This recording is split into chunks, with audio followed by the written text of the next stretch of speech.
Alien Snake Mama tukaj. No, ni Snake Mama, že ne Alien Mama, sem se potrudila, da on Snake je like zgled. Da Luiska sta očala gor pa zeleno majico. Raj sama povem, kakor da res čisto noben ne opazil.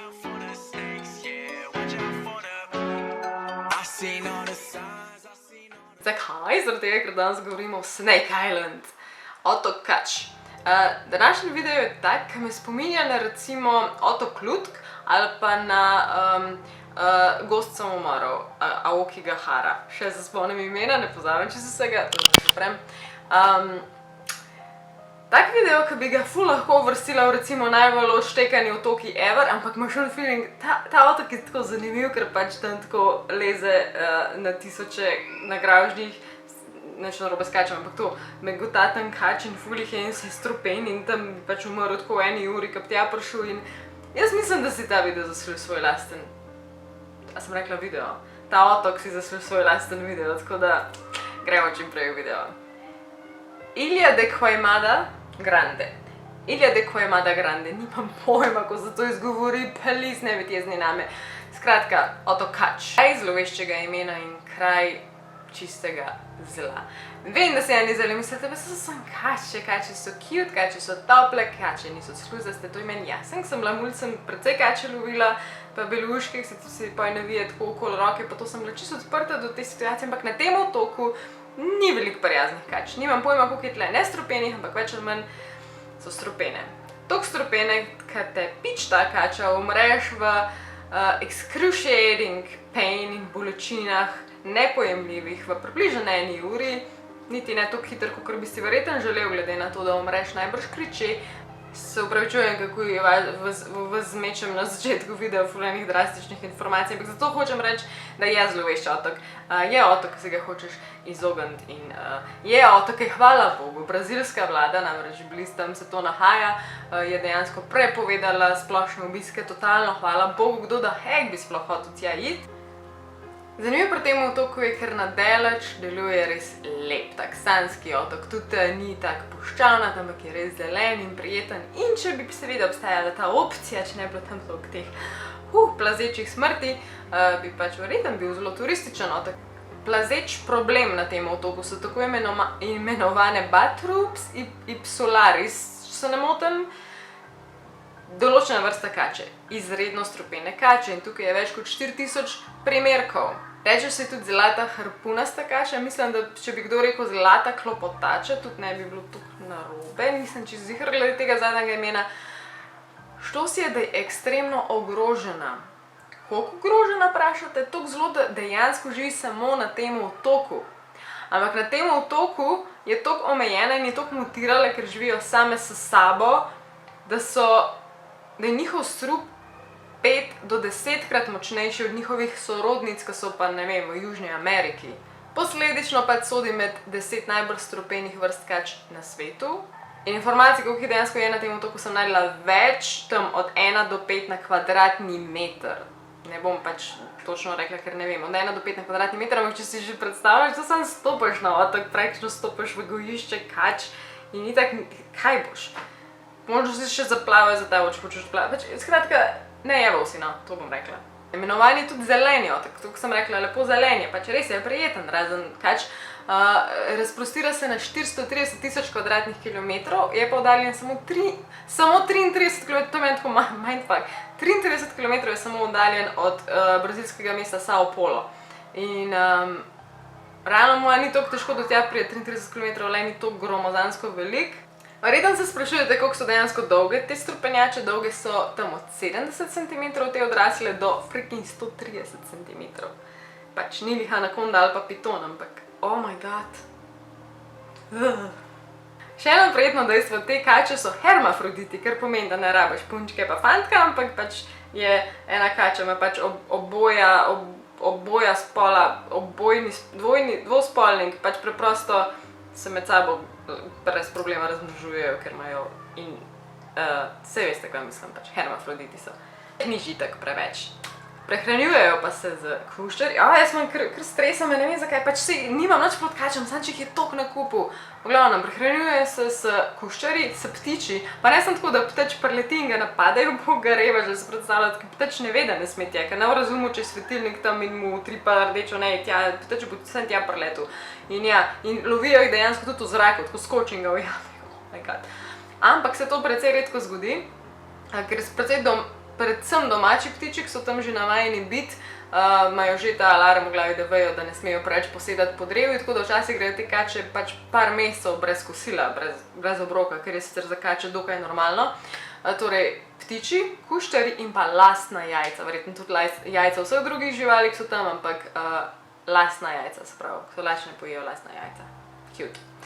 Glede tega, zakaj je to kač tam, krožijo legende. Meni osebno se niti ne zdi to tako zelo legenda, kakor tudi neko mogoče dejstvo, zakaj ne bi bilo to res. In sicer, da ne bi pirati na ta otok prepeljali te kače, oziroma saj neko začetno število, ki ne bi se pa naprej razmnoževalo, z razlogom, da varujejo tam zaklad, da ljudje ne bi hodili po zaklad. In še vedno krožijo legende, da tam je zaklad, katerega še noben ni najdu, in to ni samo, zato sem rekla, ne da je samo legenda, dejansko so zdaj odprave tja tako dokumentirane. Če ni bilo to celo pri nas v Sloveniji po televiziji, če je kdo gledal, če je bila kakšna odprava na ta otok, kjer so iskali zaklad, dejansko nedolgo nazaj, par let nazaj, po moje znanstveniki, en se spozna na kače, en se spozna na more, en se spozna na zakladolov in so dejansko šli tja in raziskovali, tako da ne vem, koliko je to dejansko legenda, ne možno, da tam je dejansko nek zaklad skrit.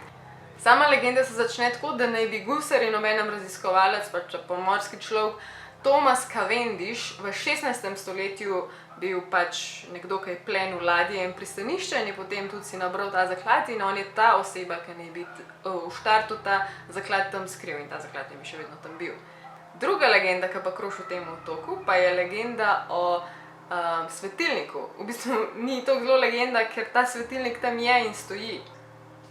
In kaj pomeni, da je tam svetilnik? Pomeni, da so bili včasih tam svetilničarji. Niso bili vedno avtomatizirani tako, kot so danes.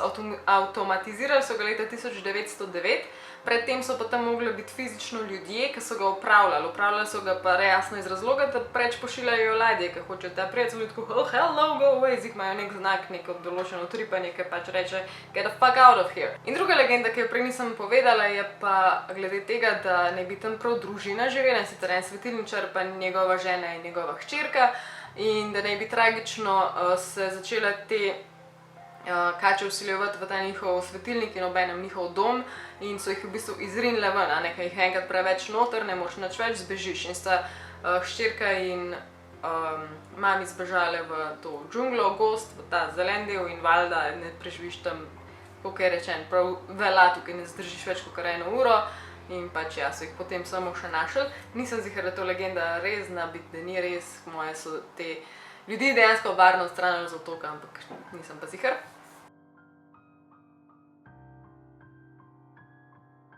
V 20. stoletju so se odločili, da jim nekaj narediti glede tega, niso tako, da bi ignorirali ta otok, dejansko ga hočejo nekako poseliti ali pa narediti nekaj iz njega in so hoteli v 20. stoletju tam narediti plantaže bananovcev in da so to uspeli sploh začeti delati, so mogli požgati ogromen del gozdov in to so tudi počeli, ampak ne samo z namenom, da bojo bananovce vzgojili, ampak tudi z namenom, da bi se znebili pač precejšnjega števila kač, ampak jim to preprosto ni uspelo. Queimada, tako se reče otoku, Queimada Grande, ali kakorkoli se to že izgovori, je tudi v portugalščini požig ali požgano, nekaj tacga in tudi po teh požigih za bananovce je otok dobil ime. Ugriz te kače pomeni zelo bolečo smrt, umrli boste kriče. Krvavitvami možganov, prebavil, črevesja, odmirjanje mišičnega tkiva in odpovedi ledvic je oseba oziroma molekularni biolog Brian Fry opozoril, je rekel, na ta način umreš, če te pič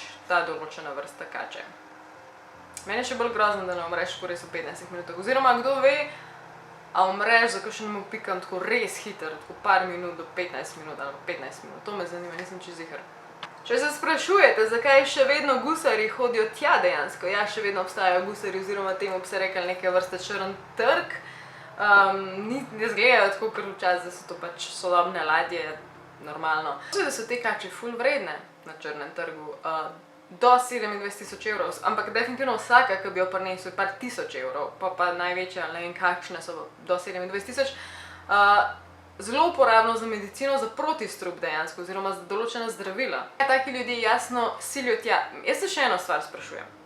Razumem, da greš tja in razumem, da se zavedaš verjetnosti, da te kača ubije in da je to ful nevarno in da so zato kače toliko vredne, pa itak je prepovedan tja iti, ampak če greš tja, zakaj bi se normalno oblekl? Zakaj ne bi dal gor tako 5 neprebojnih slojev? Ja, vroče ti bo, ja, mogoče zgorel na pol, ampak še zmeraj sedne in glavo pustiš vzun. Malo tako razmišljam, kako se ti ljudje oblečejo, ko grejo plen ta otok oziroma iskat te kače. Tako res me zanima, kakšen outfit to zgleda.